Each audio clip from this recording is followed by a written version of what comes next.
আল্লাহ রাব্বুল আলামিন বলেন ওয়ানজালনা ইলাইকায যিকরা লিতুবাজ্জিনা লিন-নাসি মা নুযিলা ইলাইহিম ওয়া লাআল্লাহুম ইয়াতাফাক্কারুন। সূরা নাহলের 44 নম্বর আয়াতের শেষের দিকে আছে রাব্বুল আলামিন বলেন, এই কিতাব আমি আপনার প্রতি নাজিল করলাম এই কারণে এটা আপনি মানুষদেরকে ব্যাখ্যা বিশ্লেষণ করে শোনাবেন। কোন মানুষ? এদিকে আছেন আপনারা? এই যে লিতুবাজ্জিনা লিন-নাস, লাম শব্দটা 13টা অর্থে আসে, তার ভেতরে একটা অর্থ পাবেন জীবিত মানুষদের জন্য লাম ব্যবহার করা হয়। তার মানে কোরআন শোনানো লাগবে জীবিত মানুষদের। অথচ 15.5 বছর কি অবস্থা গেছে বলেন, জীবিত মানুষদের কোরআন শোনানো বড় কঠিন হয়ে গিয়েছিল। যারা কোরআনের অনুষ্ঠানে জীবিত মানুষদের আয়োজন করতো, আমরা শোনাতে আসতাম, এটা বাধা দিত। অথচ ওই লোকটা আমি দেখেছি, ওর বাবা মরে গেলে আমারে ডাকতো যে কোরআন পড়ে দেন। তার বাবা তো মরে গেছে, এখন কোরআন পড়ে করবো কি? জীবিত যতদিন ছিল তখন ওকে বোঝালে কাজ হইতো। কথা বলেন না কেন? এই জন্য এই সিস্টেমও পাল্টাতে হবে। আমাদের এই দেশে এটা আছে, মরে গেলে মানুষ আশপাশে কোরআন পড়ে। আরে ভাই, ওর জীবন যদি কোরআনের উপরে না চলে, মরে গেলে পড়লে ওর শাস্তি আরো বাড়বে। বলেন, এই জন্য যতদিন জীবিত আছে ততদিন তাকে শোনানো মানানো এটা আমাদের জন্য দরকার। আল্লাহ আমাদের যেন তৌফিক দেন, বলেন আমিন। যারা এসেছি খুশি হয়ে বলেন আলহামদুলিল্লাহ।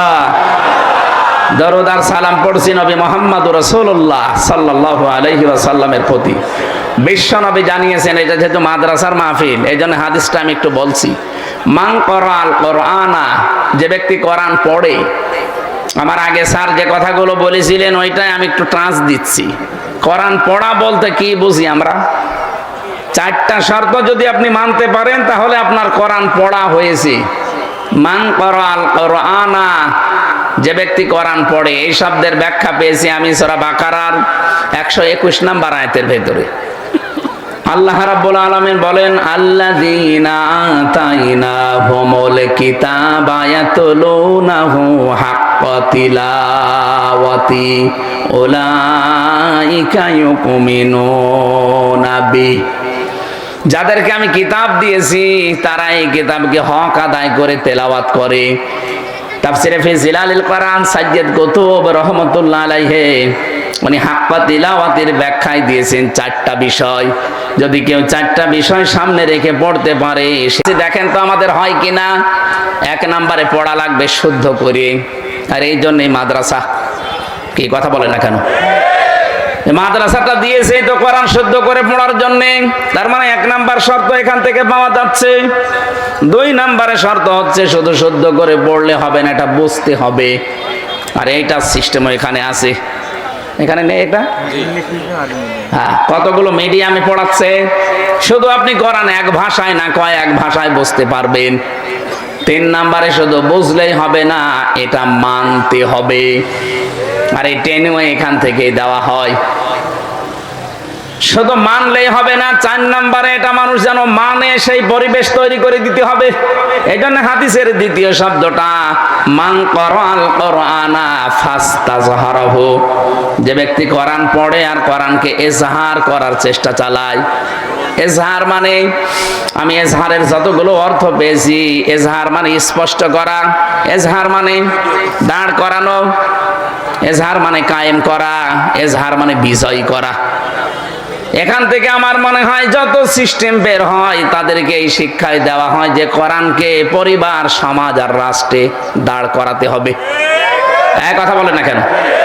আপনি যতদিন কোরআন পড়বেন শুদ্ধ করে, এই বাংলাদেশে অন্তত আপনার শত্রু আপনি পাবেন না। যতদিন বুঝবেন কোন শত্রু আপনার নেই, আপনি দেখবেন নেই, যতদিন আপনি নিজে কম বেশি মানবেন আপনার শত্রু পাবেন না। যেই বলবেন না আমি এটা মানাতে চাই, তখনই আপনার পেছনে লেগে যাবে। এই যে আহমেদ শফি, হেফাজত ইসলামের আমির, সাবেক আমির, ইন্তেকাল করেছে লোকটা। আল্লাহ রাব্বুল আলামিন তাকে যেন মাফ করে দেন। বলেন, এই লোকটা যতদিন কোরআন পড়েছে সারা বাংলাদেশে কোন শত্রু ছিল তার? যতদিন বুঝেছিল শত্রু ছিল, যতদিন নিজে মানত কম বেশি কোনো শত্রু ছিল না। যখনই বলেছে না এটা আমি মানুষকে মানাতে চাই, কোরআনে আছে ওয়াল্লাযিনা লা ইউযুনা রাসূলাল্লাহি লাহুম আযাবুন আলীম, রাসূলকে যারা কষ্ট দিচ্ছে এবং দেবে তাদের জন্য যন্ত্রণাদায়ক শাস্তি আল্লাহ রেডি করে রেখেছে। উনি যখন এই দফাটা সামনে দিলেন যে রাসূলুল্লাহকে অন্তত কেউ যেন কষ্ট দিতে না পারে, এই আইনটা আমরা চাই, তখনই শাপলা চত্বর কায়েম করে দিয়েছে। শুধু এতটুকুই না, তার নাম পর্যন্ত জালেমরা পাল্টিয়ে দিয়েছে। তার নাম দিয়েছে তেতুল হুজুর। ওনার নাম কি তেতুল হুজুর ছিল? আপনি কথা বলছেন? আল্লামা সাইদি রহমতুল্লাহ আলাইহি ওনাকে জেলখানায় এই 13টা বছরে জালেমরা বহুবার অফার দিয়েছিল যে আপনি কোরআন শুদ্ধ করে পড়েন। আপনি বলছেন আপনি দরকার হয় নিজে রাজনৈতিক একটা দল আলাদা করে অথবা একটা দরবার আলাদা খুলে আপনি মুরিদ বানান, যা লাগে আমরা আছি, কিন্তু কোরআন মানুষ মানে মানুক, না মানে না মানুক, ওইটাই আপনার যাওয়ার দরকার নেই। উনি মানেননি, এই জন্য শেষ পর্যন্ত মেরে ফেলেছে। তাহলে এখান থেকে বুঝলাম কি, কোরআন শুধু পড়লেই হচ্ছে না, এটাকে ইজহার করার চেষ্টা চালাতে হবে। পৃথিবীতে নবী রাসূলদেরকে আল্লাহ পাঠানোর যে উদ্দেশ্য, বিশেষ করে আমাদের নবীকে, ওয়াল্লাযী আরসালা রাসূলাহু বিল হুদা ওয়া দীনিল হক লিইয়ুযহিরাহু আলাদ-দীনি কুল্লি ওয়া কাফা বিল্লাহি শাহীদা। এরকম 3 জায়গায় আল্লাহ একই আয়াত দিয়ে জানাতে চেয়েছেন তিনি সে আল্লাহ যিনি তার রাসূলকে সত্য দিন বিধান এই দুনিয়ায় দিয়ে পাঠিয়েছেন। একটাই উদ্দেশ্য, লিইয়ুযহিরাহু আলাদ-দীনি কুল্লি, তিনি যেন ইজহার করে। এই যে ইজহার শব্দের ব্যাখ্যায় আমি ইবনে ফিজিল আলিল কোরআনে পেয়েছি, মুফাসসির লিখেছেন এখানে ইজহার মানে আল্লাহ বিজয়ী করে দেখাতে চায়। যেহেতু আল্লাহ নিজে চাচ্ছেন তিনি বিজয়ী করতে, ওরা যতই চাচ্ছে না এটা আমরা বিজয়ী হতে দেব না, আল্লাহর সিদ্ধান্তের বাইরে আপনি পারবেন। ইউরিদুনা আইয়ুতফিউ নূরাল্লাহি বিআফওয়াহিহিম ওয়া ইয়াবাল্লাহু ইল্লা আইয়ুতিম্মা নূরাহু ওয়ালাউ কারিহাল কাফিরুন। ওরা চায় মুখের ফু দিয়ে আল্লাহর এই বাণীকে লিভিয়ে দেবে। আল্লাহ বলেন না, আমার একটা সিদ্ধান্ত আছে, আমি আল্লাহ আমার এই নূরকে পরিপূর্ণতায় রূপ দেবই। বলেন তো এই সিদ্ধান্ত নিচ্ছে কে? আরো জোরে বলেন। এই জন্য আমাদের কোনো চিন্তা নেই, আমরা এই কোরআনের মালিকও না। কি কোরআনের মালিক আমরা? এমনকি জমিনেরও মালিক না, আমরা তো খাদেম। কি আমরা এই কোরআনের খাদেম না? আমরা চেষ্টা করে যাচ্ছি এই কোরআনে কারিমকে তার জায়গা মতো পৌঁছিয়ে দেওয়ার চেষ্টা করতে করতে জীবনের শেষ দিন পর্যন্ত চালাবো। হলে ভালো, না হলে আমাদের কোনো লস নেই, কারণ আমাদের জন্য নির্ধারিত বেতন আছে। আরো আসতে বলেন। এই জমিনটা যদি আজকের মাহফিলের যিনি সভাপতি হাফিজুর রহমান, উনি যদি বলে জমিনটা আমার, 5 জন মানুষকে আমি নিলাম কামলা হিসাবে, আপনারা আমার এই জমিতে ধান লাগাবেন বিকাল 5টা পর্যন্ত, এরপর আপনাদের বেতন দিয়ে দেব। বিকাল 5টা পর্যন্ত আমরা লাগাতে আছি, মাত্র 10 মিনিট বাকি আছে বিকাল 5টা বাজতে। হঠাৎ দেখি 4-5 জন মস্তান এসে বলছে ধান তুলে ফেলা লাগবে। কি আমরা যারা এখানে অন্তত খাদেমের দায়িত্বে আছি, লেবার আছি, কামলা আছি, এই কাজ আমরা করতে দেব? কথা বলেন না কেন? ওরা যদি তুলতেও চায় বলবো না ভাই আর 5-10 মিনিট আছে, 10 মিনিট পরে মালিক আমাদের বেতন দিয়ে দেবে, এরপরে আপনারা তুলবেন, দরকার আপনাদের সাথে আমরাও তুলবো, কারণ এই জমিনও আমাদের না, এই ধানও আমাদের না। কথা বলেন ঠিক কিনা? কিন্তু বিকাল 5টা আগে আমরা তুলতে দেব না। আপনি যত বড় মস্তান হন, যদি বেশি ঝামেলা করেন দরকারে হাতাহাতি হবে, মারামারি হবে, দরকারে মেরে ফেলা লাগে মেরে ফেলবো। এই কথা বলছে না কেন? কারণ আমার বেতন না হলে আমি বাড়ি যাব কি নিয়ে? ওরা সব ভোকা ফাঁকা আছে বাড়িতে, ওদেরকে খাবার দেওয়া যায়, বেতন লাগবে। এটা যেমন সহজে বুঝেছেন, আল্লাহর কসম এই জমিনের মালিক আল্লাহ, আমরা শুধু খাদেম, আমরা কামলা। চেষ্টা চালিয়ে যাচ্ছি এটাকে তার জায়গা মতো পৌঁছিয়ে দেওয়ার জন্য বিভিন্ন কায়দায়। যদি হয় ভালো, বিকাল 5টা মানে জীবনের শেষ দিন, জীবনের শেষ দিন পর্যন্ত চেষ্টা চালাবো। এর আগে যদি কেউ এটা কায়েমে বাধা দেয়, এটা পড়ায় বাধা দেয়, এটা বোঝায় বাধা দেয়, তাহলে হয়তো হাতাহাতি হবে, তার সাথে কথা কাটাকাটি হবে, মারামারি হবে, দরকার মেরে ফেলতে হলে মেরেও ফেলবো। এরপরও আমার বেতন লাগবে। বেতন পাবো কয়টায়? 5টায়। বলেন বলেন। বেতন না পেলে আমার বিশাল জীবন সামনে পড়ে আছে। এই জীবন আমি পাড়ি দেবো কি করে? আমার বেতনই যদি না হয়, বাড়িতে যেমন যেতে পারবো না, বেতন না পেলে আমার জীবনও চলবে না। কথা বলেন ঠিক কিনা? এখন এর পরেও যদি মস্তানরা তুলে ফেলে ধান, ও ঝিনাইদা বাঁশি ভালো করে শোনেন, এরপরেও যদি মস্তানরা বলে না এই যে অস্ত্র দেখছেন এক্ষুনি তুলে ফেলা লাগবে, তুলে ফেলতেছে, আমরা আর পারলাম না বাধা দিয়ে। এখন যিনি মালিক হাফিজুর রহমান, উনি যদি দেখে যে মস্তানরা 10 মিনিট আগে সব তুলে ফেলেছে, ওনার জমিন, ওনার ধান, আমাদের চাইতে ওনার একটু কষ্ট বেশি লাগার কথা না? এই কথা বলেন না কেন? ওনার কষ্ট বেশি মানে ওনার ধান লস, ওনার বেতন তো অলরেডি দেওয়া লাগবে, কারণ আমরা প্রায় কাজ করে ফেলেছি। এরপরেও যদি উনি কিছু না বলে, বুঝতে হবে উনি দুর্বল, এই জন্য কিছু বলছে না। না না,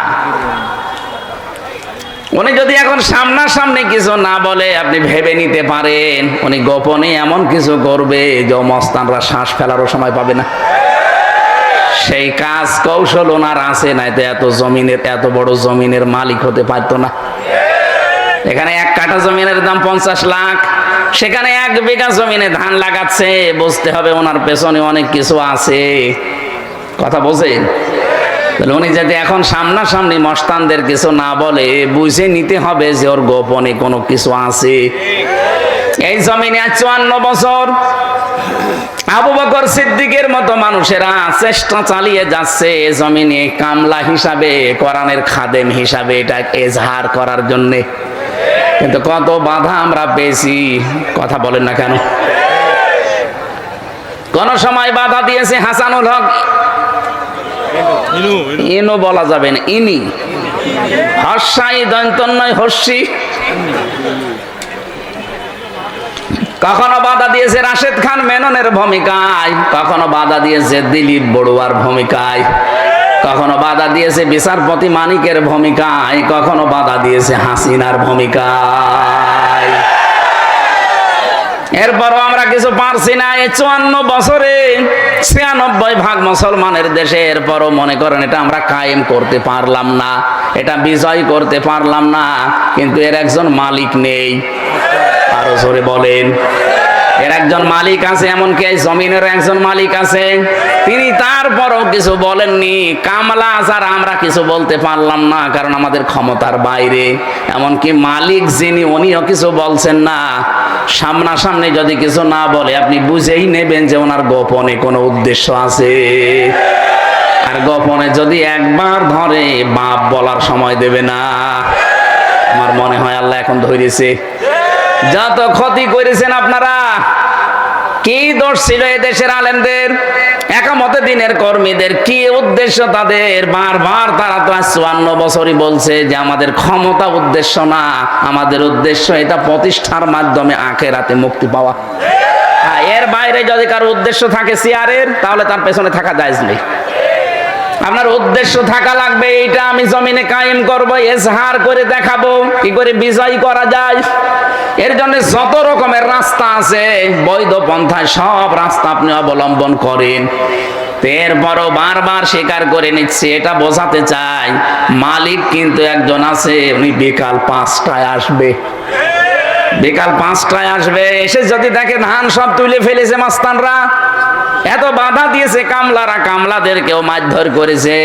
এখন সারা দেশে আমরা দেখতে পাচ্ছি অনেকেই কামলাদেরকে ধরে ধরে মারছে। শৈলকুপাকে মেরেছে, কুষ্টিয়াতে মিরপুরে মেরেছে। কি উদ্দেশ্য আপনি মারেন বলেন তো? আপনার উদ্দেশ্য অন্যটা, কামলাদের উদ্দেশ্য তো কামলারা জানে যে জমির মালিকও সে না, এ ধানের মালিকও সে না, সে শুধু বেতন পাওয়ার ধান্দায় আছে। এই কথা বলেন না কেন? সে শুধু বেতনের ধান্দায় আছে, বেতন পেলে তার আর কিছু লাগবে না। আর বেতন তো এখন দেবে না, মালিক দেবে বিকাল 5টায়, মানে জীবনের শেষ দিন। ওয়াবুদ রাব্বাকা হাত্তা ইয়াতিয়াকাল ইয়াকিন। সূরা হিজরের 99 নম্বর আয়াতে আল্লাহ জানিয়েছেন, ইবাদত করবে রবের ওই দিন পর্যন্ত যতদিন ইয়াকিন না আসে। এখানে ইয়াকিন মানে মরণ, তার মানে মরণ, আর মরণের আগ পর্যন্ত আমাদেরকে এর সাথে এজহার করার জন্য থাকা লাগবে। এইটাই ছিল আল্লাহর উদ্দেশ্য রাসূলকে পাঠানোর, যে যত ধর্ম আছে, যত দিন আছে, এখন পৃথিবীতে প্রায় 4500 উপরে ধর্ম চলছে। সব ধর্মের উপরে আমরা চাই এই পৃথিবীতে আল্লাহর কোরআনকে আমরা এজহার করতে। কথা বলেন ঠিক কিনা? এটা বিজয় করা লাগবে। কেন? এর পরের শব্দগুলোতে নবীজি ব্যাখ্যা দিচ্ছেন, ফাহাল্লা হালালাহু ওয়া হারামা হারামাহু আদখালাহুল্লাহুল জান্নাহ। যদি এটা কায়েম হয়ে যায়, এজহার হয়, বিজয় থাকে, তাহলে হালালকে হালাল মানতে পারবা, হারামকে হারাম জানার পরে ছেড়ে দিতে পারবা।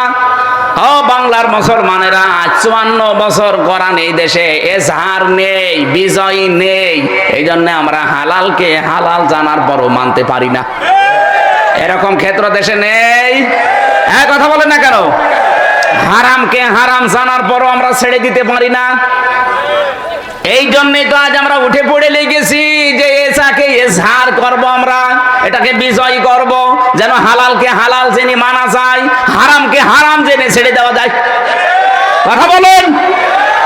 নবীজির শেষ কথা ছিল আদখালাহুল্লাহুল জান্নাহ। নবীজি বলেন, তোমাকে আল্লাহ যেন জান্নাতে দিয়ে দিয়েছে। আদখালা এটা মাজি, আদখালা ইদখিলু। আল্লাহ কেন নবীজি এই কথা দিলেন যে তোকে আল্লাহ জান্নাত দিয়ে দিয়েছে? আরে ভাই, আমি তো এখনো মরি নাই, জান্নাতে গেলাম কি করে?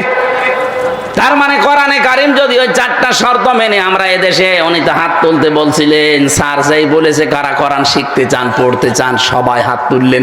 তাহলে এই 4টা শর্ত মেনে আপনাকে কোরআন পড়া লাগবে, আর কোরআনকে বিজয় করার জন্য সর্বাত্মক চেষ্টা চালাবেন জীবনের শেষ দিন পর্যন্ত।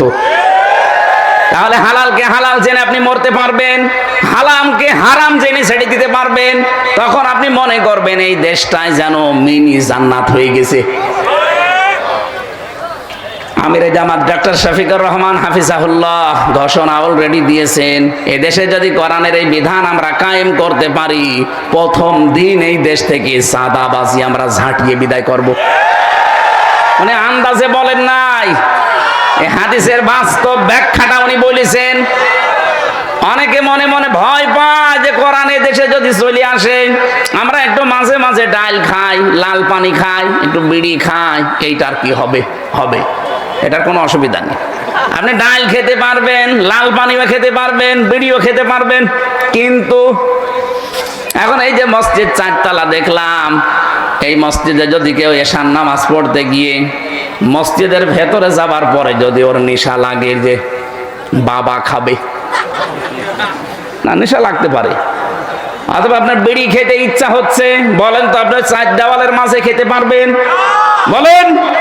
খেতে যদি চান ওখান থেকে বের হয়ে বাইরে খাওয়া লাগবে, কারণ মসজিদের পরিবেশে ডাল খাওয়া নিষেধ। ডাল খাওয়া যাবে, কেউ মেনে নেবে? মসজিদের পরিবেশটা যেহেতু এটা সত্যি, যদি 56,000 বর্গ মাইলে কোরআনের মাত্র 500টা আইন আছে, এগুলো যদি কায়েম হয়ে যায়, পুরা বাংলাদেশ হয়ে যাবে এরকম মসজিদ। তখন আপনার ওই ডাল খাওয়া, বাবা খাওয়া, আকিস বিড়ি খাওয়া মনে আসবে না। খেতে চাইলেও আপনি খেতে পারবেন না, পুরা পরিবেশটাই হয়ে যাবে একটা জান্নাতের পরিবেশ। জোরে বলেন সুবহানাল্লাহ। তখন আপনি ভাবতে পারেন যে আমি যেন একটা জান্নাতে আছি।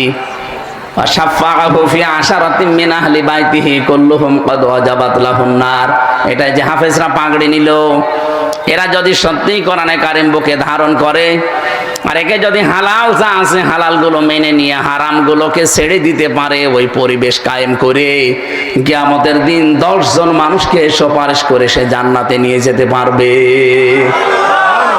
আল্লাহ পাক আমাদেরকে হাদিসের এই ফাস্তা সাহারাহু, কোরআনকে বিজয় করার মন মানসিকতা যেন সবার ভেতরে তৈরি করে দেন। বলেন আমিন। আমরা কোরআনে, এই কোরআন থেকে মাত্র একটা আয়াত পড়েছি, 6236টা আয়াত আছে, এটা বিশুদ্ধ। 6666টি আয়াত আছে, এটা প্রসিদ্ধ। দুইটাই ঠিক আছে। আমরা মাত্র একটা পড়েছি সূরা বাকারার 124 নম্বর আয়াত।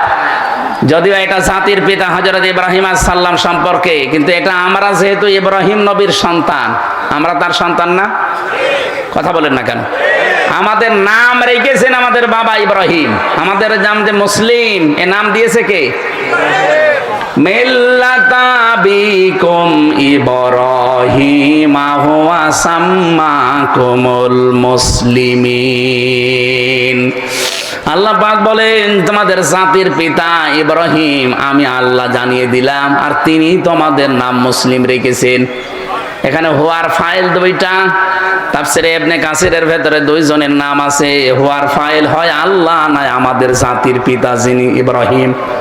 এখান থেকে শিক্ষা পাওয়া যায়, এই মুফাসসির লিখেছেন বাবা হিসাবে হযরত ইব্রাহিম যেহেতু আমাদের নাম তিনি লিখে দিয়েছেন, এখানে যত বাবা আছেন তাদেরও কিন্তু সন্তানের উপরে কিছু দায়িত্ব, প্রধান দায়িত্ব 4টা, আর সব মিলিয়ে 11টা। এই দায়িত্বগুলো যদি আপনি বাবা মা বড় ভাই গার্জিয়ান দাবি করেন, এই দায়িত্বগুলো পালন করা লাগবে। বিশেষ করে বাবা আর মা। 1 নম্বরে তার নাম রাখা লাগবে, অর্থবোধক নাম।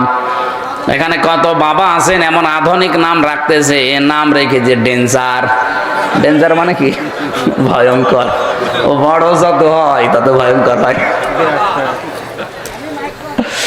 এখানে নাম এমন অর্থবোধক নামবেন, কিয়ামতের দিন যেন আল্লাহ অন্য কিছু যদি নাও পায়, নামের দিকে তাকিয়ে যেন আল্লাহ মাফ করে দেন। হাদিসটা যদিও দুর্বল সনদের দিক থেকে, আমি এটা দিয়ে পায়ের নিচে আঁকা ধারে যদি আপনাকে আধা ঘন্টা পেটানো যায়, আপনি অন্ধকার দেখবেন, চোখে আর দেখতে পারবেন না। কারণ ওদের ট্রেনিং দেওয়া আছে তো, কোন কোন জায়গায় মারলে কি কি বলে। এই লোকটার নামের প্রভাব পেতাম, খারাপ প্রভাব, ভালো প্রভাব পাইনি।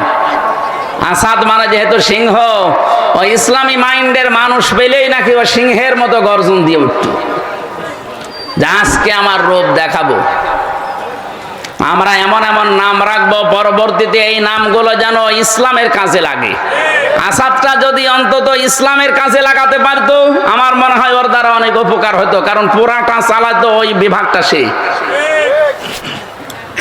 এরকম 1628টা চেয়ার ছিল বাংলাদেশে। এই 1628টা চেয়ারে যারা ছিল, তারা যদি হযরত ওমরের মতো মানুষ তৈরি হতো, হযরতে আলীর মতো মানুষ তৈরি হতো, এই বাংলাদেশটা সত্যি একটা মিনি জান্নাত বানিয়ে ফেলতে পারতাম আমরা।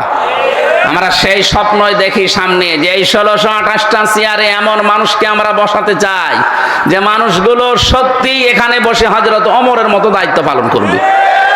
এ দেশটা দাঁড়িয়ে যাবে ইনশাআল্লাহ, ওর কোনো অসুবিধা নেই।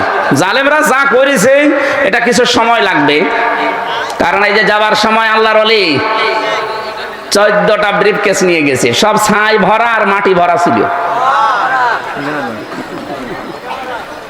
পাইলটকে শুধু বলেছিল ব্রিফকেস গুলো উঠেছে, বলছে হ্যাঁ চলো, আর কারোর সাথে কথা বলেন। আপনি যদি একটু কাওয়া কাকুকেও বলতেন যে কাওয়া চলে গেলাম, তাও বললেন না। আমার নাম্বারও জোগাড় করে বলতে পারতেন না যে হামজা 3 বছর জেল খাটালাম, কিছু মনে করো না, চলে গেলাম, দোয়া করু, তাও বলেন। আপনি চলে গেলেন এইভাবে। এই দেশে কি দিয়ে গেলেন? বিশাল বিশাল বোঝা দিয়ে গেলেন। এই যে 2780 জন মানুষ এখন হাসপাতালে বিভিন্ন অঙ্গ প্রত্যঙ্গ হারিয়েছে, এরা তার পরিবারের জন্য, সমাজের জন্য বোঝা না? এই কথা বলছেন না কেন? অথচ বিশ্ব নবী যেদিন নবুয়ত পান, ওই দিন বাড়িতে আসার পরে বলেছিলেন জাম্মিলুনি ইয়া খাদিজা, আমাকে ঢেকে দাও, আমি ভয় পেয়েছি। হযরতে খাদিজা ওই দিন 5টা কথা বলেছিলেন। কাল্লা, কখনো না, মা ইউখজিকাল্লাহু আবাদান, আপনাকে আল্লাহ অপমান অপদস্থ করতে পারে না। ইন্নাকা লা তাসিলুর রাহিমা, আপনি তো রক্তের সম্পর্ক ঠিক রাখেন। এই হাদিস থেকে প্রমাণ হয় যারা আত্মীয়তার সম্পর্ক ঠিক রাখে, তাদের মনের ভেতর থেকে আল্লাহ যত রকমের ভয় আছে সব দূর করে দেয়। আর আমরা যত রকমের সম্পর্ক সবগুলো কাট করি। আত্মীয়তার সম্পর্ক বলেন, রক্তের সম্পর্ক বলেন, আরো বাকি যে সম্পর্ক আছে সবগুলো আর আমরা কাটছাট করি। এই জন্য যত ভয় আমাদের ভেতরে আল্লাহ ঢুকিয়ে দেয়। এক কথা বলছে না কেন? আমি নাটোরে থেকে আসার সময় এক পুলিশ গাড়ি, রাত 2টা বাজে, তখন গাড়ি আটকিয়ে বলছে, হুজুর একটু দোয়া করেন। কি দোয়া? আমার বুকে ফু দিয়ে দেন। কেন? যে ডিউটি করছিলাম, হঠাৎ দেখলাম তাল গাছের ভেতরে কি যেন নড়ে উঠল। আমি ভয় পেয়েছি, লবণ পানি খাবো, আপনি আমার একটু ফু দিয়ে দেন। আমি ওনার একটু আলারে ডেকে নিয়ে বললাম, ভাই আপনি আমার সামনে মিথ্যা কথা বলবেন না, আপনি সত্যি করে বলেন তো আপনার জীবনে রক্তের সম্পর্ক, আত্মীয়তার সম্পর্কে কোনো ঝামেলা আছে? ও সত্যি কথাই বলেছে। বলছে, হ্যাঁ আমার ভাইয়ের সাথে আমার কথা হয় না, জমি জায়গা নিয়ে একটু ঝামেলা আছে, এই জন্যে আমার ভাই বড়টার সাথে আমি কথা বলি না। এই তো রক্তের সম্পর্ক যারা দুনিয়ায় ঠিক রাখে না, তাদের ভেতরে আল্লাহ একটা ভয় ঢুকিয়ে দেয়। আপনি ওই তাল গাছে কি নড়িয়ে উঠেছে ওই ভয় না, আপনার এমনি একটা অজানা ভয় সবসময় ভেতরে থাকবে। এই জন্য রক্তের সম্পর্ক যাদের ঠিক নেই, আপনি যতই সাহস নিয়ে চলতে চান, অজানা একটা ভয় আল্লাহ তৈরি করে দেবে। 2 নম্বরে তাহমিলুল কাল্লা, আপনি তো মানুষের বোঝা বহন করেন, আপনি ভয় পান কেন? আপনি মানুষের দুঃখের বোঝা, কষ্টের বোঝা, ঋণের বোঝা, এগুলো আপনি বহন করেন, হালকা করে দেন, আপনার ভয় নেই। আর আপনি কি করলেন? এত ঋণের বোঝা বাংলাদেশে দিয়ে গেলেন, এখন এই দেশে একটা মানুষ জন্ম নিলে 1,10,000 টাকা তার মাথার উপরে ঋণ। আপনাকে আল্লাহ ভয় দেখাবে না, দেখাবে কারে? এত ভয় পেয়েছে যে বলারও সময় পেলেন না। ওখান থেকে আমরা শিক্ষা নিতে চাই, মানুষের বোঝা যারা হালকা না করে আরো ভারী করে দেয়, যারা মানুষের দুঃখের বোঝা বাড়িয়ে দেয়, কষ্টের বোঝা বাড়িয়ে দেয়, আল্লাহ কিন্তু ওই মানুষগুলোকে বিভিন্ন ভয় ঢুকিয়ে দেয়। এই যে আমেরিকা আজ দাবানলের মতো জ্বলতেছে, আপনি একটু পেছনে কয়েকদিন ঘোরেন তো, গাজায় কত মানুষকে ঘর বন্দি করে, কত শিশুকে, কত বৃদ্ধকে, যুবতী মেয়েদেরকে আপনি আগুন লাগিয়ে দিয়েছেন, ঘরে তালা লাগিয়ে। তাদের যে কান্না, আমি ভিডিও দেখেছি, কি হাউমাউ করে কাঁদতেছে তারা। ওই মানুষগুলো ওই সময় বলেছিল, রব্বানা আখরিজনা মিন হাদিহিল ক্বরিয়াতি যালিমি আহলুহা ওয়াজআল লানা মিন লাদুনকা ওয়ালিয়্যা ওয়াজআল লানা মিন লাদুনকা নাসীরা। হে আল্লাহ, তুমি এই জনপদ থেকে আমাদেরকে বের করে নাও, এই জালেমদের জনপদ থেকে আমাদেরকে বের করে নাও, অথবা তুমি তোমার পক্ষ থেকে সাহায্যকারী পাঠাও। ওদের দোয়া আল্লাহ একেবারে ফেরত দেবে? আজ যেভাবে জ্বলতেছে আমেরিকা, আপনি তাকান। আজকে সকালবেলা কিছু আলেমদেরকে ডাক দিয়ে বলছে, যত প্রযুক্তি ছিল আমাদের আগুন লেভানোর, কোনোটাই কাজ হচ্ছে না, যত দেয় আরো আগুন ধরে। সুতরাং তোমাদেরকে দায়িত্ব দিলাম, তোমরা আজান দাও। এখন আজান দিতে বলছে।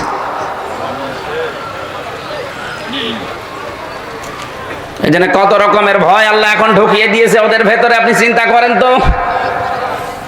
আমেরিকা বাংলাদেশের চাইতে 59 ডবল। এই দেশটা 59টা জোড়া দিলে যত বড় হবে, ওই দেশ একাই অত বড়। কি দাবানল ধাও ধাও করে জ্বলছে, মনে হচ্ছে যে কোনো নাটক সিনেমার শুটিং চলছে, অথবা একটা বাস্তব। ওইটা যারা মানুষের বোঝা হালকা না করে আরো ভারী করে দেন, আপনি বিশ্বাস করবেন আপনার ভেতরে অজানা ভয় আল্লাহ ঢুকিয়ে দেবে। এই 15.5 বছরে বহু বোঝা আপনি মানুষকে দিয়েছেন, বিনা কারণে একটা মানুষের মিথ্যা মামলা দিয়ে, মিথ্যা সাক্ষী দিয়ে তার পরিবারটা আপনি নষ্ট করে দিয়েছেন। আপনাকে আল্লাহ এখন ভয় দেখাবে না? কত রকমের ভয় আপনাকে আল্লাহ ঢোকাবে আপনি জানেন? কিচ্ছু জানে না একটা মানুষ, ঘরে ঘুমিয়ে আছে, ঘুম থেকে উঠে দেখছে থানা হাজতে। কি গো, তুই গাছ কেটেছিস? কখন? স্বপ্নে। এইটা কি বানিয়ে বললাম না, এরকম হয়েছে? আমারে তুলে নিয়ে গেল আমার বাড়ির 2 তলা থেকে, আর পরের দিন পেপারে দিয়ে দিল যে ওনারা আমরা চড়হাস থেকে ধরেছি। ডাহা মিথ্যা কথা। যে মামলা দিয়েছিল শয়তানও বিশ্বাস করে না।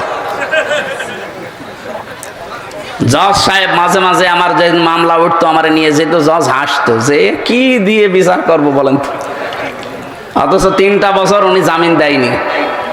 অথচ এই জজই ছিল তখন। এই যে আগস্টের 5 তারিখের পরে শুধু আমি মামলাটা তুলেছি, মামলা দেখে বলছে যে কি দিয়ে বিচার করব, এর ভেতরে তো কোনো মাল নেই, জান একেবারে খারিজ করে দিলাম। আমি বলতেও গেলাম যে মাননীয় আদালতে, মামলাটা তো 3 বছর আপনার কাছে ছিল, তখন তো বলেননি। এখন বলছেন যে কোনো মাল নেই, মাল কি আগে ছিল? উনি এইটাই বলতো যে হুজুর আমার হাত বাঁধা, আমার কিছু করার নেই। কথা বলছে না কেন? এইটাই বলতো যে আমার হাত বাঁধা, এই 3 বছর আমার কিছু করার নেই, এখন হাত খোলা আছে, আমি নাই বিচার করেছি, আমাকে একেবারে নির্দোষ, আমার কোনো দোষ পাইনি। বিনা অপরাধে 3টা বছর আমার জীবন নষ্ট করেছে ওরা। আমরা চাই 1628টা চেয়ারের নাম বলছিলাম না, কোন চেয়ারের যেন হাত বাঁধা না থাকে, প্রত্যেকটা চেয়ারের হাত যেন আবু সাইদের মতো খোলা থাকে। হ্যাঁ, এটা চান না আপনারা? কারা চান দেখি? লিল্লাহে তাকবীর।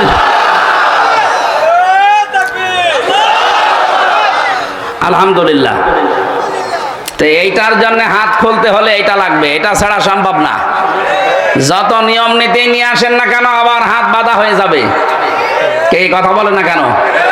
হাত আবু সাইদের মতো খুলে রাখতে হলে এইটা লাগবে। আমান হাকামা বিহি আদালা, যারা কোরআন দিয়ে বিচার ফায়সালা করতে পারবে তারাই কেবল ন্যায় বিচার কায়েম করতে পারবে। আর 9 দফা ছাত্রদের এই 9 দফার ভেতরে প্রথম এই দফা ছিল যে ওই ওয়ান। কি কথা বলছে না কেন? আমরা ন্যায় বিচার কায়েম করতে চাই, আর ন্যায় বিচারের জন্য এটার বিকল্প দুনিয়ায় কিচ্ছু নেই। কিছু যে নেই, এই 54 বছর আপনি দেখতে পেলেন না? ডক্টর কামালের তৈরি করা এই সংবিধান দিয়ে বাংলাদেশের কাঙ্ক্ষিত যে মান, এটা আজও অর্জন হয়নি, কিয়ামতের আগে হবেও না। অথচ 21 বারের উপরে এটা পরিবর্তন হয়ে গেছে। এখন শুধু একটাই বাকি আছে, আর দেশের মানুষও তাই চাচ্ছে। আপনি আগস্টের 5 তারিখের আগের জরিপগুলো দেখেন, আন্তর্জাতিক যত জরিপ আছে, এদেশের মাত্র 100 জনের 15 জন মানুষ চাইতো কোরআনের বিধান বাংলাদেশে কায়েম হোক।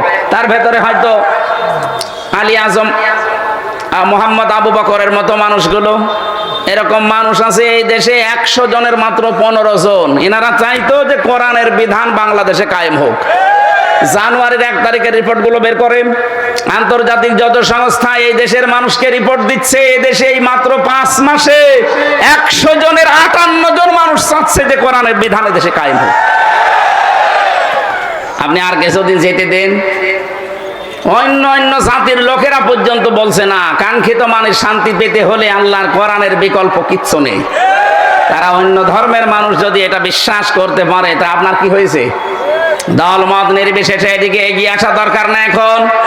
অন্তত যেহেতু দেখা যাচ্ছে 15 থেকে 58 হয়ে গেছে, আর কিছুদিন যেতে দেন, 100 জন মানুষ চাইবে আল্লাহর কোরআন দেশে কায়েম হোক। আর ওইটা দেখার জন্য চোখ হাঁ করে আছে। সারা জীবনে আমার স্বপ্ন এই, আল্লাহ 56,000 বর্গ মাইলে যেন তোমার কালাম দিয়ে চলছে, এটা দেখে মরতে পারি। বলেন আমিন। আমরা কোরআনে কারিমের হযরত ইব্রাহিম আলাইহিস সালামের জীবনী থেকে আরম্ভ করেছিলাম। উনি নাম রেখেছেন আমাদের সন্তান হিসাবে। নাম কি? মুসলিম। বলেন তো নাম কি? আল্লাহ রাব্বুল আলামিন বলেন, তোমাদের জাতির পিতা ইন্তেকালের আগে তোমাদেরকে ডাক দিয়ে বলেছিলেন, ওয়াসা বিহা ইব্রাহিম বানিহি ওয়া ইয়াকুব ইয়া বানিয়া ইন্নাল্লাহা আসতাফা লাকুমুদ্দিন ফালা তামুতুন্না ইল্লা ওয়া আনতুম মুসলিমুন। হযরত ইব্রাহিম এবং ইয়াকুব এই দুইজন নবী ইন্তেকালের আগে তার সন্তানদেরকে ওসিয়ত করছিলেন যে আমার সন্তানেরা, কলিজার টুকরা সন্তানেরা, অবশ্যই আল্লাহ তোমাদের জন্য মনোনীত করেছেন, নির্ধারিত করেছেন, তোমাদের জন্য পছন্দ করেছেন একটা দিনকে। সেই দিন মানে এই রাতের পরে যে দিন আসবে ওই দিন। বলেন বলেন। তোমাদের জন্য যেই দিন আল্লাহ নির্ধারিত করেছেন সেই দিনের নাম হচ্ছে ইসলাম। নাম কি? ফালা তামুতুন্না, তোমরা মরবা না, ইল্লা ওয়া আনতুম মুসলিমুন, যতক্ষণ মুসলমান হতে না পারো। এখানে যে দিনের কথা হযরত ইব্রাহিম আমাদের জাতির পিতা তার সন্তানদেরকে জানিয়েছেন, তার নাম হচ্ছে ইসলাম। ইন্নাদ-দীনা ইনদাল্লাহিল ইসলাম, আল্লাহর কাছে মনোনীত একটা জীবন ব্যবস্থা, ধর্ম, তার নাম কি? ইসলাম দীনান ফালা ইউকবালা মিন, দুনিয়াতে ইসলাম বাদ দিয়ে যে নিয়ম আপনি মানেন না কেন, কখনো আল্লাহকে রাজি করতে পারবেন না। ফালা ইউকবালা মিন, জীবনও আপনার কোনো কিছু আল্লাহর দরবারে কবুল হচ্ছে না, হবে না।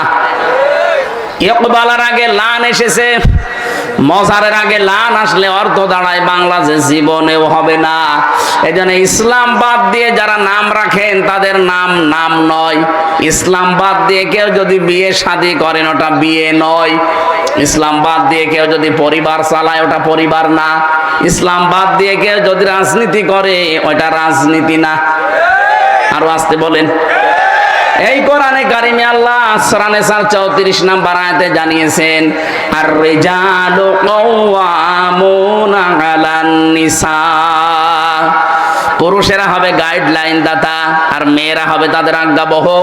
এই আয়াতের তাফসিরে সাইয়্যিদ আবুল আলা মওদুদী রাহমাতুল্লাহ আলাইহি উনি তাফহিমুল কোরআনে আয়াতের তাফসির করতে গিয়ে লিখেছেন যে পৃথিবীতে যদি নেতৃত্ব দিতে কেউ চায় তাকে পুরুষ হওয়া লাগবে, মহিলা হলে চলবে না। তাহলে সামনে এই বাংলাদেশে যারা নেতৃত্ব দেবে, যারা ক্ষমতায় যাবে তারা যেন পুরুষ হয়, মহিলা হলেও চলবে। কালান নবী সাল্লাল্লাহু আলাইহি ওয়াসাল্লাম লা ইউফলিহা কওমুন, ওই জাতি কখনোই সফল হচ্ছে না, হবেও না যে জাতির নেতৃত্বে কোনো মহিলা আছে। 54 বছরে কম বেশি এটা আমরা দেখেছি, এই জন্য আমরা সফল হতে পারিনি। সামনে যারা আসবে আমরা আহ্বান জানাবো তারা জানো। আরো আসতে বলেন বলেন। আল্লাহর পক্ষ থেকে মনোনীত যে দিন আল্লাহ দিয়েছেন, এই দিনের বাইরে যদি কেউ নেতৃত্ব দেয়, নেতৃত্ব জায়েজ নেই। আল্লাহর দিনের বাইরে কোনো মানুষ যদি রাজনীতি করে, ও রাজনীতি যেমন রাজনীতি হচ্ছে না। অর্থনীতি যদি কেউ চালায় সেটাও অর্থনীতি হচ্ছে না। জীবনের যা করবেন আপনি এই মনোনীত দিন ইসলামের বাইরে যে আল্লাহকে রাজি করতে পারবেন না। ফালা তামুতুন্না, মরাও যাবে না, ইল্লা ওয়া আনতুম মুসলিমুন, যতক্ষণ পর্যন্ত আপনি মুসলমান হতে না পারেন। এতে প্রশ্নবোধক চিহ্ন পেয়েছি একটা। তাফসিরে ফি জিলালিল কোরআন থেকে বলছি, মুফাসসির লিখেছেন আপনি যে মুসলমান না হয়ে মরবেন না, মুসলমান আপনি বুঝবেন কি করে? এখন প্রশ্ন আসতে পারে মুসলমান কি হয়ে বুঝবো, মানে আমি ছোটবেলায় মুসলমানি দিয়েছি। আরে ভাই, ছোটবেলায় তো ছাগলও মুসলমানি দেয়, দেয় না? তো ছাগলকে আপনি মুসলমান বলেন? কোরআনেতে আয়াতের ব্যাখ্যা আছে সূরা বাকারার 208 নম্বর আয়াতে, ওদখুলু ফিস সিলমি কাফা, তোমরা ইসলামে পরিপূর্ণভাবে প্রবেশ করো। তাহলে পরিপূর্ণভাবে যে আমি ইসলামে প্রবেশ করেছি এর চিহ্ন কি? কোরআন শরীফ থেকে আমি শোনাচ্ছি, যদি 5টা বিষয় আপনার জীবনে আপনি দেখতে পান যে 5টা বিষয় আমার ভেতরে আছে, তাহলে বুঝে নেবেন যে আমি ইসলামে পরিপূর্ণ প্রবেশ করেছি। 1 নাম্বার, আপনি আত্মসমর্পণকারী হবেন। কার কাছে?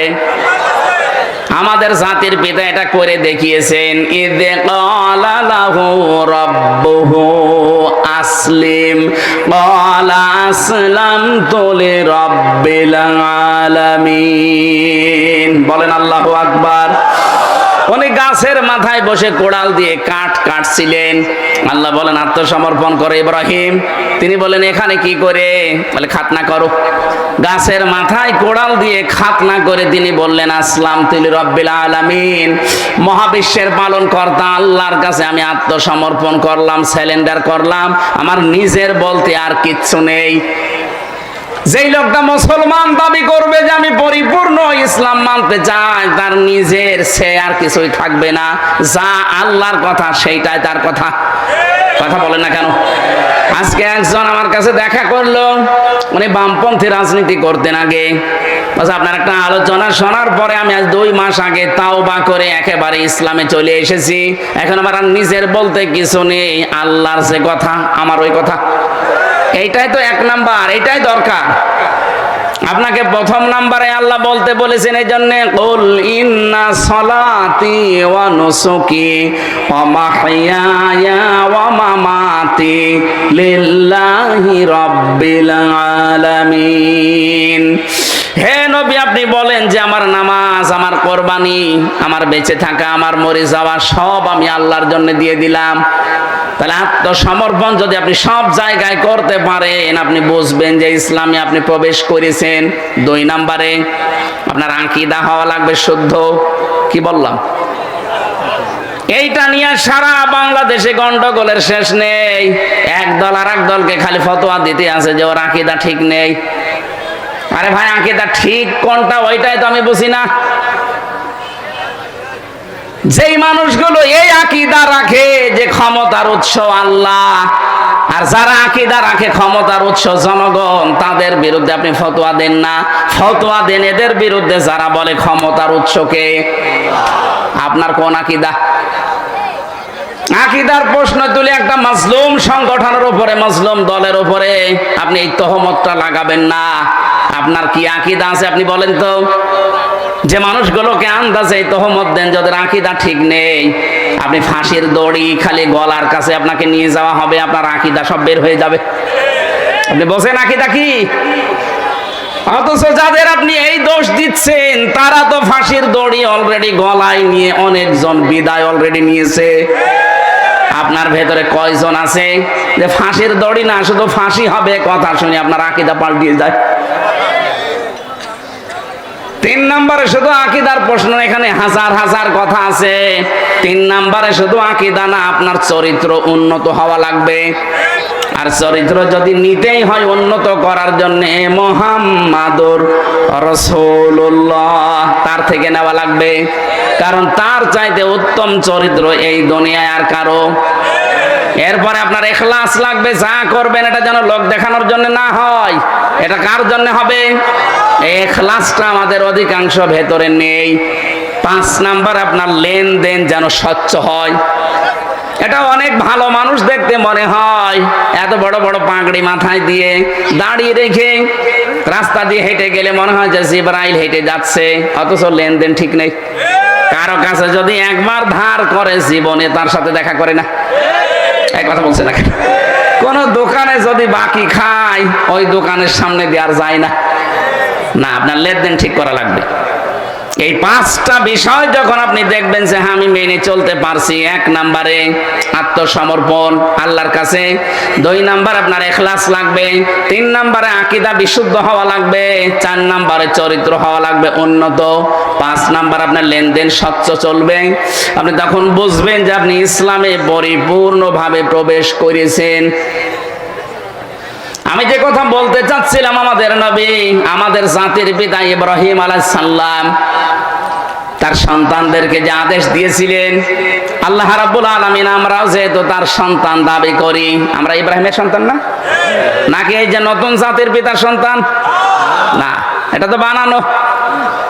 আর আমাদের যেটা ওটা বানানো না, আল্লাহ নিজে বানিয়ে পাঠিয়েছেন। সুবহানাল্লাহ বলতে পারেন নাই? এমনি এমনি বানিয়েছে।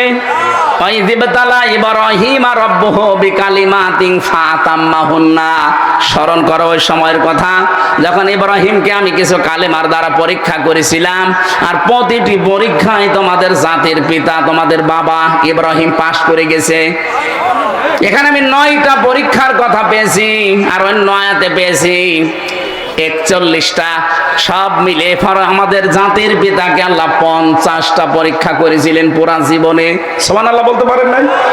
বলেন তো, বাবাকে যদি আল্লাহ 50টা পরীক্ষা করে, সন্তান হিসাবে আমাদের 2-4টা পরীক্ষা আসবে না? ক্বালা ইন্নী জাইলুকা লিন-নাসি ইমামা। আল্লাহ পাক বলেন, হে ইব্রাহিম, এই পরীক্ষাগুলোতে পাশ করার কারণে আমি তোমাকে মানব জাতির ইমাম বানিয়ে দিলাম। উনি বলেছিলেন, ক্বালা ওয়া মিন যুররিয়াতি, হে আল্লাহ, নেতৃত্ব দেওয়া, ইমাম হওয়া, নেতা হওয়া, এটাকে আমি একা নাকি আমার সন্তানাদি যারা আছে তারাও পাবে? এটা আল্লাহ পাক বলেন পাবে, তবে লা ইয়ানালু আহাদিজ জালিমিন। ইয়ানালু মোজারে, বর্তমান, ভবিষ্যৎ, প্রেজেন্ট, ফিউচার। আহাদিজ জালিমিন, জালেমদের প্রতি আমার কোনো অঙ্গীকার নেই। এই আয়াত দিয়ে প্রমাণ হয় জালেমদের জন্য রাজনীতি করার নেতা হওয়া জায়েজ নেই। অথচ এই দেশে যে যত বড় জালেম হয় সে তত বড় নেতা হয়। এখন থেকে আর এটা হবে না ইনশাআল্লাহ। কথা বলেন না কেন? এখন থেকে আর কোন জালেম নেতৃত্বে আসতে পারবে না। ইব্রাহিম নবীকে আল্লাহ 50টা পরীক্ষা করেছিলেন, পুরা কোরআনে আছে ওই 50টা পরীক্ষা। তার ঈমান সম্পর্কে আল্লাহ 10টা পরীক্ষা নিয়েছেন, সূরা আনআমের ভেতরে আছে 69 নম্বর আয়াত থেকে শুরু করে প্রায় 10টা আয়াতে আছে ওই পরীক্ষাগুলো। তার আমল বা কাজ সম্পর্কে আল্লাহ পরীক্ষা নিয়েছেন 30টা। সূরা তাওবা 111 নম্বর 12 নম্বর আয়াতে আছে 10টা। সূরা মুমিনুনের 1 থেকে 11 নম্বর আয়াত পর্যন্ত আছে 10টা। সূরা আহজাবের 35 নম্বর আয়াতে আছে 10টা। এই 30টা, ওদিকে 10, এদিকে 30, 40। আর তার নিজের স্বভাব, এই স্বভাব নিজের শরীর এবং মাথা থেকে শুরু করে পা পর্যন্ত এর ভেতরে নিয়েছেন পরীক্ষা 10টা। এই সব মিলে আমি পুরা কোরআনের হাদিসের ভেতরে পরীক্ষা ওনার জীবনে পেয়েছি 50টা। আল্লাহ পাক 50টা পরীক্ষা নিয়ে তিনি একটাতেও ফেল করেননি, প্রত্যেকটাই পাশ করে গেছেন। আমরা তার সন্তান হিসাবে এরকম পরীক্ষাগুলো যদি সামনে আসে আমরাও পাশ করার চেষ্টা চালাবো। কান খাড়া করে পরিষ্কার করে একটা কথা শুনি, যতগুলো ষড়যন্ত্র আগস্টের 5 তারিখের পর থেকে হয়েছে, সবচাইতে সূক্ষ্ম ষড়যন্ত্র হচ্ছে সাম্প্রদায়িক সম্প্রীতি এই দেশে নেই এই কথার ধোয়া তোলা। এটা এখনো চলছে। যারা এখান থেকে চলে গেছেন তারা অন্য কিছু আর পাচ্ছে না, এইটা এখন পেয়েছে। এই জন্য এদেশের মুসলমানেরা যা দেখিয়েছে, বিশেষ করে ইসলামী আন্দোলন, একামতে দিনের যারা খাদেম কর্মী, এই মানুষগুলো অন্যান্য ধর্মের উপাসনালয় যেগুলো সেগুলো পাহারা পর্যন্ত দিয়েছে। এটা পৃথিবীতে দৃষ্টান্ত হয়ে আছে। আপনি মাইক্রোসফট, এটা খ্রিস্টানরা চালায়, এর রিপোর্ট দেখেন 2024 সালের 5 আগস্টের পর থেকে সবচাইতে বেশি নিরাপদে আছে অন্য ধর্মের লোকেরা এই বাংলাদেশে। ওরা তো মুসলমান না, এই রিপোর্ট দিয়েছে খ্রিস্টানরা। ভয়েস অফ আমেরিকা ওরাও রিপোর্ট দিয়েছে। এই 54 বছর আমাদের পেছনে আমাদের প্রতিবেশী নামে কলঙ্ক, যারা সারা জীবন আমাদের পেছনে এই কথা ছড়িয়েছে বুশের মোড়লদের কাছে যে এদেশে সাম্প্রদায়িক সম্প্রীতি নেই, এদেশে সংখ্যালঘু নির্যাতন হয়, এটা যে মিথ্যা প্রমাণ হয়েছে তামাম দুনিয়া থেকে এখন ধিক্কার আসছে। বিশেষ করে ভয়েস অফ আমেরিকা এরা যখন রিপোর্ট দিয়েছে 257টা দেশ দুনিয়ায় সবচাইতে বেশি মিথ্যা তথ্য পরিবেশন করে ইন্ডিয়া। এরা এত বেশি মিথ্যা কথা অন্যদের বিরুদ্ধে বলে, পৃথিবীতে এরকম দেশ আর একটাও নেই। সুতরাং বিশ্বের মোড়লরাও এখন বুঝেছে যে ওরা একটা মিথ্যাবাদী। সবাই না, উগ্রপন্থী যারা আছে, জঙ্গি যারা, সন্ত্রাসী যারা, আল্লাহর ঘর বাবরি মসজিদ যারা ভেঙে ফেলেছে, এই মানুষগুলোর তারা মিথ্যা কথা ছড়ায়। এই যে সাংবাদিক নামে কিছু কলঙ্ক আছে, ওদের অনুসারী মলম হকার, নাম যেন কি ময়ূখ, এরকম বহু মানুষ আছে। এই দেশ থেকে মানুষ চিকিৎসা নিতে যেত, তাদের পাসপোর্ট কেড়ে নিয়ে জিজ্ঞাসা করতো যে এই কথা আপনি বলেন যে আমার মেয়েকে রেপ করা হয়েছে, আমরা ওই দেশে পূজা পার্বণ করতে পারি না, এই জন্যই চলে এসেছি। কিন্তু মানুষের যাই হোক ঈমান না থাকলেও বিবেক তো অন্তত আছে। পঞ্চগড় থেকে এবং মাগুরা থেকে 2 জন মহিলা গিয়েছিল কিছুদিন আগে। এই হকার নামে কলঙ্ক সাংবাদিক এরকম একজন পাসপোর্ট কেড়ে নিয়ে জিজ্ঞাসা করছে যে আপনি মিডিয়ার সামনে বলেন যে আপনার মেয়েকে রেপ করা হয়েছে, আপনার দেশে টিকতে পারেননি, এই জন্য চলে এসেছেন। মেয়েটা পুরা উল্টিয়ে গেছে, কি বলেন আপনি? আমি এসেছি আমার মেয়ের হাতের চিকিৎসা করার জন্য। আর সবচাইতে বেশি আমরা নিরাপদে আছি বাংলাদেশে আগস্টের 5 তারিখের পর থেকে। পুরা উল্টিয়ে গেছে। এই জন্য তামাম দুনিয়া এখন জানে যে ওরা মিথ্যাবাদী। আমি যে কান খাড়া করার জন্য বলছিলাম এই কথাটা বলার জন্য যে আপনি একটা মুসলমানের মাথায় যদি বাড়ি দেন আপনার একটা গুনাহ হবে, আর অন্য ধর্মের কারো মাথায় বাড়ি দিলে আপনার ডবল গুনাহ হবে। একটা জুলুমের গুনাহ আর একটা আমানতের খেয়ানতের গুনাহ। এই জন্য এই কাজ যেন কেউ না করি। সামনে বিশৃঙ্খলা তৈরি করার জন্য ওরা যতগুলো পদক্ষেপ নিয়েছিল তার ভেতরে এটাও একটা, এটা এখনো চলমান চলছে, এটা সফল হবে না ইনশাআল্লাহ। কথা বলেন না কেন? জালেম যদি চেয়ার পায় প্রথমেই 2টা কাজে হাত দেয়, ইন্নাল মুলুকা ইযা দাখালু ক্বরিয়াতান আফসাদুহা ওয়া জাআলু আইজ্জাতা আহলিহা আদিল্লা ইলা আখিরি আয়া। সূরা নমলের 34 নম্বর আয়াতের ভেতরে আল্লাহ জানিয়েছেন, জালেম যদি কোনো জায়গায় চেয়ার পায়, ক্ষমতা পায়, পাওয়ার পেয়ে যায়, প্রথম নাম্বারে সে জমিনে বিশৃঙ্খলা তৈরি করার চেষ্টা চালায়। বিশেষ করে 15.5 বছরে যেটা সবচাইতে বেশি হয়েছে। দেখবেন হঠাৎ একটা বিশৃঙ্খলা নিজেরা তৈরি করে দিয়েছে, জনগণ যদি ওদিকে একটু মন দেয়, চোখ দেয়, দেখবেন বাম দিকে আবার আরেকটা তৈরি হয়ে গেছে। এদিকে তাকাবেন, দেখবেন পেছনে আরেকটা চলছে, পেছনে তাকাবেন ঘুরে সামনে আরেকটা আরম্ভ করে দিয়েছে। এই 15.5 বছরে প্রায় 53টার উপরে বড় বড় বিশৃঙ্খলা তৈরি করেছে ওরা নিজেরাই। এটা জালেমদের প্রথম কাজ। মানুষকে এই সমস্ত বিষয়ে লিপ্ত রেখে ওরা নিজেদের স্বার্থ সিদ্ধি করতে চায়, যেটা 15.5 বছরে করেছিল। যেভাবেই হোক চেয়ারে বসে থাকা লাগবে, কিন্তু শেষ পর্যন্ত আর পারে নাই। স্যার বলছিল না যে আল্লাহ আবাবিল পাঠিয়েছিল, আসলে 5 তারিখে হঠাৎ করে এত মানুষ আসলো কোত্থেকে? এর ভেতরে মনে হয় ফেরেশতা ছিল। ফেরেশতা যে ছিল এটা কি আমরা বানিয়ে বলছি নাকি? আল্লাহ রাব্বুল আলামিন বলেন, হাত্তা ইযা ফারিহু বিমা উতু আখাযনাহুম বাগতাতান ফাইযা হুম মুবলিসুন। সূরা আনআম 7 নম্বর পারার 12 নম্বর পৃষ্ঠার 2 নম্বর লাইনে 44 নম্বর আয়াতের শেষের দিকে আছে। রব্বুল আলামিন বলেন, যখন ওরা আমার দানকৃত নিয়ামত পাওয়ার পর, ক্ষমতা একটা নিয়ামত, ক্ষমতা কি? এই নিয়ামতটা পেয়ে যখন আনন্দে আত্মহারা হয়েছিল, আমি আল্লাহকে ভুলে গিয়েছিল। বাগতাতান আখাযনাহুম বাগতাতান, এখানে ফাইল সরাসরি আল্লাহ নিজে। আল্লাহ বলেন, আমি নিজে তাদেরকে ধরেছি আকস্মিক ভাবে, হঠাৎ করে। সুতরাং এই আয়াত দ্বারা প্রমাণ হয় 2024-এর 5 আগস্টে শুধু ছাত্র জনতা না, আল্লাহ নিজে আবাবিল পাঠিয়েছিল। আবাবিল হোক আর যাই হোক, ফাইদা হুম মুবলিসুন, তারা নিরাশ হয়ে গেছে, হতাশ হয়ে পড়েছে। 5 মিনিট সময় চেয়েছিল, তাও দেয়নি। তার মানে আল্লাহ যদি না ধরতো তো আমার মনে হয় 5 মিনিট পেত। আল্লাহ যেহেতু নিজে ধরেছে, এই জন্য 1 সেকেন্ড আর সময় পাইনি। কথা বলেন ঠিক কিনা? এ পর্যন্ত আল্লাহ শেষ করে দেননি। আল্লাহর পরের শব্দেই জানিয়েছেন, পরের আয়াতে, ফাকুতিআ দাবিরুল কওমিল্লাযীনা যালামু, জালেমদের যে শিকড় এটা কেটে ফেলা হয়ে গেছে। কুতিয়া এটা মজুর, এর কর্তা জানা নেই, ফাইলকে নেই। আমি আয়াতটা বাংলাদেশের 64 জেলাতেই মিলিয়ে দেখেছি, বিশেষ করে ঝিনাইদহ তো আরো বেশি। সূরা নমলে আয়াতের ব্যাখ্যা করা আছে 52 নম্বর আয়াতে, ফাতিলকা বুয়ুতুহুম খাবিয়াতাম বিমা যালামু। আল্লাহ বলেন, এই সেই ঘরগুলো, মনে হচ্ছে এভাবে আঙ্গুল দিয়ে দেখাচ্ছে যে এই সেই ঘরগুলো, খাবিয়াতান, আমি জনশূন্য করে দিয়েছি, ওজার গৃহ বানিয়ে দিয়েছি, পরিত্যক্ত করে দিয়েছি, বিমা যালামু, এই জালেমদের জুলুমের কারণে।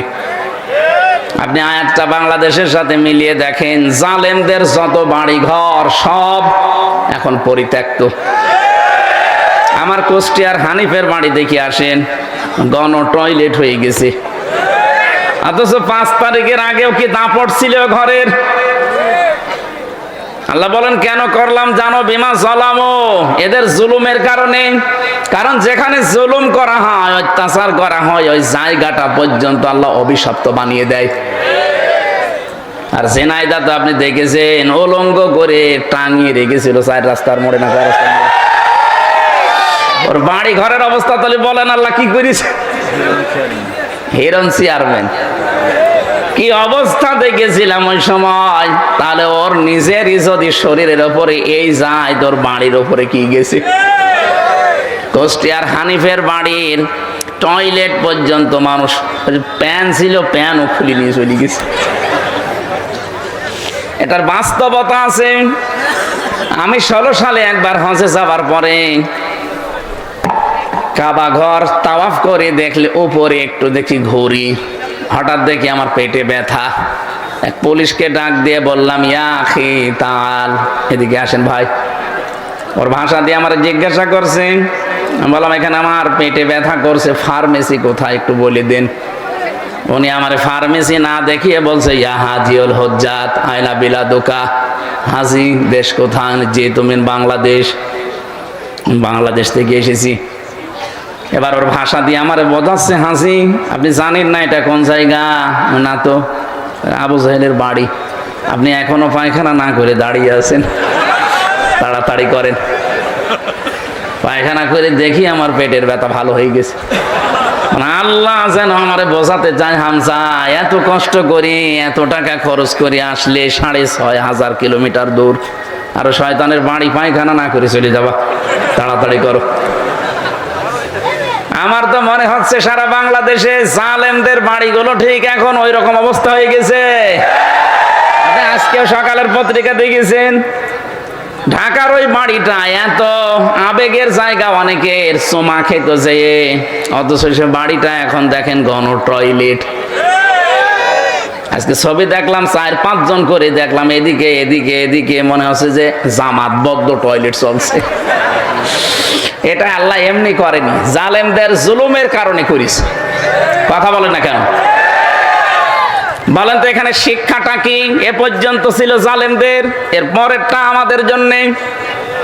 সূরা নমল 52 নম্বর আয়াতের শেষের দিকে পাবেন, ইন্না ফি যালিকা লায়াতাল লিকওমিন ইয়ালামুন। এখানে মাঝখানে লামে তাকিদ আছে, আল্লাহ যেন গ্যারান্টি দিয়ে বলতে চায় অবশ্যই এর ভেতরে শিক্ষা আছে যারা জ্ঞানী তাদের জন্য। তাহলে আমরা যারা জ্ঞানী মানুষ দাবি করি, আমাদের শিক্ষা কি?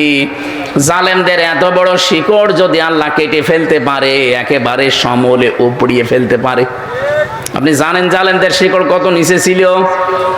ইউনিয়নের দারোয়ান থেকে শুরু করে সংসদ পর্যন্ত প্রত্যেক জায়গায় জালেমদের লোক সব সেট করা ছিল। আমি নিজে তো দেখেছি রিমান্ডে ওদের কি শক্ত মজবুত চেন, একেবারে টপ টু বটন সব জায়গায়। অথচ আল্লাহ পুরান শিকল একেবারে সবগুলো কেটে দিয়েছেন, ওদের বাড়ি ঘরের অস্তিত্ব পর্যন্ত এখন আল্লাহ রাখেন নাই। যদি তো আয়াতটা নাজিল হয়েছে লূত নবী আলাইহিস সালামের উম্মতকে উদ্দেশ্য করে, অথচ 2024-এর 5 আগস্টের বিকাল 5টার সময় মনে হচ্ছে আবার আরেকবার নাজিল হয়েছে। তাহলে আমাদের এখানে শিক্ষা নেওয়া দরকার, এই জালেমদের এত বড় শিকড় যদি আল্লাহ কেটে ফেলতে পারে, আগামীতে যারা আসবেন চেয়ারে বসবেন, তারা যদি জালেম হয়, তাদের বাড়ি ঘরও কিন্তু 5 বছর পরে শ্মশান হয়ে যাবে। আশা করছি শিক্ষা নেবেন, নাকি এ পর্যন্ত শেষ? বলেন। এই জন্য ওরা যে চেষ্টা চালাচ্ছে সব মাঠে মারা যাচ্ছে, একটাও সফল হচ্ছে না। আর আপার কথা মতো কিছু মানুষ আমরা দেখতে পাই, এরা উস্কানিতে পা দিয়ে এখনো পর্যন্ত বিশৃঙ্খলা চেষ্টা চালাচ্ছে। সাবধান থাকবেন, বিশৃঙ্খলা তৈরি করে আপনি পার পাবেন না। দেখেন না গোপালগঞ্জের মানুষের অবস্থা, পেছনে পিটিয়ে বাঁদরের মতো লাল করে দিয়েছে। ওই কয়েকদিন সন্তান গোপালগঞ্জ থেকে ঢাকায় কেউ গেলে, বসে গেলে 300 টাকা, দাঁড়িয়ে গেলে 1000 টাকা। কি পিটানো পিটিয়েছিল! আপনি এখন উস্কানিতে পা দেবেন? যারা এগুলো করেন তারা যদি একবার 4 দেওয়ালের মাঝে চলে আসেন না, বাপ বলারও সময় পাবেন না। এই যে বিশ্বজিৎকে যারা উস্কানিতে পা দিয়ে হত্যা করেছিলেন, ওই শাওন আমার সাথে ছিল, 3 বছর জেলে ছিল। ও মাঝে মাঝে আমাদের ফাঁসির কন্ডের ছেলে আমার কাছে এসে বলতো, ভাই ভুল করেছি। ছেলেটা আমারে বারবার বলছিল যে কিসের জামাত ইসলাম, কিসের শিবির, আমি তো মুসলমানই না। আপনার যদি বিশ্বাস না হয় আমার জিনিসপত্র দেখেন। তারপরও আমরা মানি নাই, ওরে একেবারে জায়গায় কুপিয়ে শেষ করে ফেললাম। কিন্তু কি হইল, আমার মা বাবা এখন আমার পরিচয় দেয় না। আমি ফাঁসির আসামি ছিলাম, এখন আমি যাবজ্জীবতে এসেছি। এখন আমার 30 বছর জেল খাটা লাগবে। আমার দলীয় লোক যারা এই উস্কানি দিয়েছিল, যাদের কথা মতো কাজ করলাম, তারাও এখন আর পরিচয় দেয় না। আমার এই যে জেলখানায় টাকাও আর আসে না। আর আপনারা যারা জেলে গেছেন জানেন, বাইরে থেকে যদি টাকা পয়সা না যায়, ওখানে যা খাবার দেয় ওইটা খেয়ে টিকে থাকা কঠিন। কথা বুঝতেছেন? এই জন্য উনি আমারে বলছিল বাইরে যদি যেতে পারেন আপনারা তো বাইরে যাবেন, যদি যেতে পারেন তো মানুষকে সতর্ক করে দিয়েন যে আমার মতো কেউ যেন ভুল না করে। এরকম উস্কানিতে পা দিয়ে যদি আমার মতো একবার চার দেওয়ালের মাঝে আটকা পড়ে যায়, ওর দুনিয়াও শেষ, আখেরাতও শেষ। কোন বাবা তখন আর কুল দেবে না। এই জন্য যেহেতু আপনার বাবা এখন আর নেইও, আগে যাই দু একটা ছিল, সে বাবাও নেই, এখন সব ফেরেস্তা হয়ে গেছে। ফেরেস্তা যেমন দেখা যায় না, ও বাবাদেরকেও দেখা যাচ্ছে না। এই জন্য কারো উস্কানিতে আমরা যেন পা না দেই, বিশৃঙ্খলা তৈরি করার চেষ্টা করা। আল্লাহ বলেন 2 নম্বরে জালেমদের কাজ হবে তারা সম্মানিত মানুষদের অসম্মান করবে। আপনি বলেন এই 15.5 বছরে এদেশের সম্মানিত মানুষ যারা সবচাইতে বেশি অপমান হয়েছে তারা, অনেকে দেশে পর্যন্ত থাকতে পারে না। এই যে ডক্টর মোজাম্মেল হক, এক কথা বলছে না কেন? মাওলানা আবুল কালাম আজাদ, ওই যে সেই লাল দাড়িওয়ালা লোকটা, আমার পরিচয় নেই কিন্তু আমি দেখেছি, এখনো পর্যন্ত আসতে পারে না। সবচাইতে বড় অপমান হয়েছে আলেমরা। কোরআনের পাখি মাওলানা দেলাওয়ার হোসাইন সাইদি রহমতুল্লাহ আলাইহি শহীদ, তাকে শেষ পর্যন্ত আপনারা মেরেই ফেললেন। আমরা আদালতে দেখেছি অন্যান্য ফাঁসির আসামি যারা, তাদেরকে নিয়ে আসে শুধু হাতে হ্যান্ডকাপ দিয়ে, আর আলেমদেরকে নেওয়ার সময় মাজায় দড়ি বাঁধে, আমার মাজায় দড়ি বেঁধে, এরপরে ডান্ডা বেড়ি পরিয়ে পেছনে হাত বেঁধে মনে হচ্ছে গরু টেনে নিয়ে যাচ্ছে। এই জালেমরা ওই আদালত চত্বরে টিপ্পনি কাটতো যে ঠিক হচ্ছে। এখন আপনাদের নিয়ে যাচ্ছে এই যে দরবেশ সালমান এফ রহমান, আমি বহুবার দেখেছি আদালতে হাজিরা দিতে গিয়ে ও ম্যাজিস্ট্রেটের সাথে কানে কানে কি বলছে দুইজন, আমি কয়েকবার দেখেছি একে।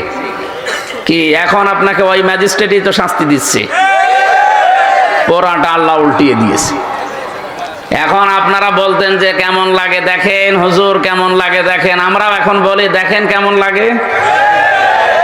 এই যে গমচোর একটা ছিল, গমচোর টাক, তারা 4 তলায় নিয়ে গেছে, 2 তলায় তোলার কথা ছিল, 4 তলায় নিয়ে গেছে। এই জন্য পুলিশকে গরম দিচ্ছে, এত ইতরামি করো আমার সাথে। আরে ভাই কেবল শুরু, আপনি 2 তলায় বলে 4 তলায় নিচ্ছে, তাই আপনি গরম দেন। আর আমারে আপনি 10 তলায় তুলেছিলেন হাঁটিয়ে, তাও বিনা কারণে। আপনার তো তাও নামে গমচোরের মামলা আছে, আমার নামে তো কিছুই ছিল না। জোর করে মামলা দিয়ে আপনি আটক করে তারপরও 10 তলায় তুলতেন, নামাতেন। যা করেছেন 15.5 বছরে, এর 100 ভাগের 1 ভাগও এখনো হয়নি। এই জন্য জালেম যারা, তাদের কর্মসূচি 4টা, এই 2টা এই আয়াতের ভেতরে আল্লাহ দিয়েছেন, আর 2টা আছে সূরা বাকারার ভেতরে। আমার এটা উদ্দেশ্য না, আমার উদ্দেশ্য সামনে যদি কোনো মানুষ আমাদের এই দেশের চেয়ার পায়, তারা যেন এইরকম কাজগুলো না করে। ইনশাআল্লাহ আমি আর আগাতে পারছি না, কালকের মাহফিলটা অনেক দূরে, চট্টগ্রাম, দিনের বেলা তো, এই জন্য এখনই যাওয়া লাগবে, 12টা বেজে যাচ্ছে। আগামীতে আসলে আমি আরো ব্যাখ্যা করে কথা বলবো ইনশাআল্লাহ। আল্লাহুম্মা আমিন। লা ইলাহা ইল্লা আনতা সুবহানাকা ইন্নী কুনতু মিনাজ জালিমিন। আল্লাহুম্মা আগফিরলি ওয়ারহামনি ওয়াহদিনি ওয়াআফিনি ওয়ারযুকনি ইয়া রাব্বাল আলামিন। আল্লাহ তাআলা কোরআনে কারীম শোনার জন্য আমরা যারা চাতক পাখির মতো বসেছিলাম, আমরা যেভাবে আরম্ভ করেছিলাম, এখনো কয়েক ঘন্টা আমরা কথা বললে কেউ চলে যেত না, কিন্তু চারিদিক থেকে তাকিয়ে আমি শেষ করে দিয়েছি। যতটুকুই বুঝলাম আমাদের জীবনে তুমি আমল করার তৌফিক দাও। সওয়াব যদি দিয়েই থাকো আল্লাহ, কোটি কোটি গুণে বাড়িয়ে দাও। কিয়ামতে যিনি সুপারিশ করবে আমাদের জন্য নবীর রওজায় পৌঁছিয়ে দাও। রব্বুল আলামিন এই মাদ্রাসা যিনি কায়েম করেছিলেন, প্রতিষ্ঠা করেছিলেন ডক্টর মাওলানা মোজাম্মেল হক, এলাকার যাদেরকে সাথে নিয়ে নবীর এই ঘর এবং তোমার ঘর মসজিদ এখানে যারা কায়েম করেছে, আল্লাহ কিয়ামত পর্যন্ত এদেরকে তুমি সহি সালামতে রাখো। যারা ইন্তেকাল করেছে মাফ করে দাও, যারা জীবিত আছে আল্লাহ তুমি হামে ও নাসির হয়ে যাও। এ মাহফিলের সম্মানিত সভাপতি তোমার বান্দা জনাব হাফিজুর রহমানকে কবুল করো। প্রধান অতিথি, বিশেষ অতিথি যারা এসেছে, সম্মানিত মা বোন যারা বসে আছে, এদেরকে খাদিজাতুল কোবরার মতো বানিয়ে দাও। আমার প্রাণ প্রিয় প্রতিষ্ঠান ইসলামী বিশ্ববিদ্যালয়ের অনেকগুলো শিক্ষক এখানে বসে আছে, আল্লাহ তাআলা আমার মাথার এই তাজগুলোকে তুমি হায়াতে তাইয়্যিবা সিহাতে কুল্লিয়া দিয়ে দাও। এলাকায় মাটির নিচে যারা ঘুমিয়ে আছে কোরআনের ইজ্জতে তাদের মাফ করে দাও।